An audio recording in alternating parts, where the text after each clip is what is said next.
Ne me regardez pas comme ça parce que je déconne.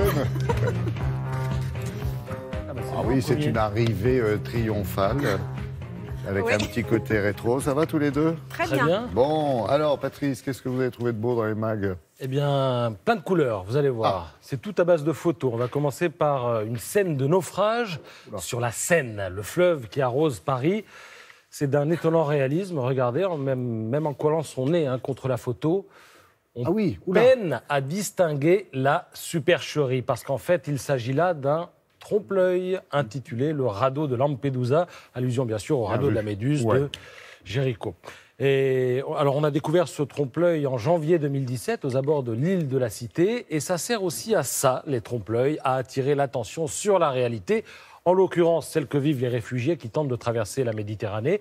Et vous retrouverez tout ça dans le magazine Beaux-Arts qui consacre un dossier à la roublardise du trompe-l'œil et vous allez voir qu'il y a des choses bluffantes. Là par exemple, on est à Londres et c'est un hommage aux séries télévisées qui est ici rendu à fleur de bitume. Vous pouvez marcher dans le trou, vous ne tomberez pas dedans. Ça donne le vertige. On peut marcher sur le trou.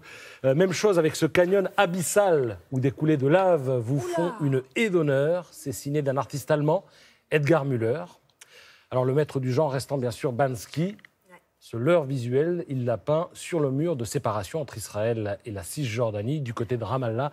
Alors, je dis Banksy, persiste quand même un doute sur l'auteur de ce trompe-l'œil, mais beaucoup disent et pensent que c'est Banksy. On va rester en ville, avec un hommage indirect à Sylvia Digard, parce que je vais parler un petit peu d'architecture, mais d'architecture parasite. Alors, l'idée, c'est de pouvoir habiter les moindres recoins des villes, de donner à chacun la possibilité d'agrandir son logement, ou encore de mettre les sans-abri au chaud, bref, de répondre aux enjeux contemporains. Et on a parfois de bonnes surprises. Là, par exemple, nous sommes à Paris, dans le 10e arrondissement. C'est top, ça. Cette espèce d'avancée. C'est éco-conçu, en fait. Oui, c'est juché sur un toit.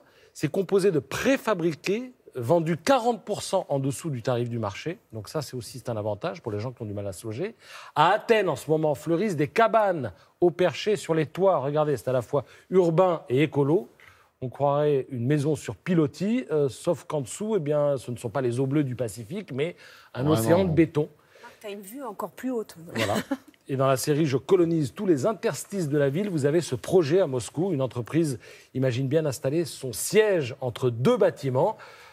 Tout ça est à retrouver dans la revue Oui Demain, où il est également question d'un vieux fantasme, celui de repenser le Pont-Neuf à Paris en y posant un quartier modulable fait de cubes.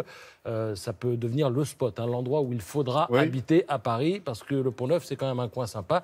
Et on faisait déjà au Moyen-Âge des ponts avec des habitations dessus. On jettera les ordures. On peut saluer aussi l'heureuse initiative des administrations qui autorisent ce genre d'agrandissement, effectivement. Il faudrait. Merci beaucoup. Très bien. J'avais d'autres choses, mais je reviens tout à l'heure. Non, rapide, une petite info. Non, parce que là, je vais partir. Vous allez regretter.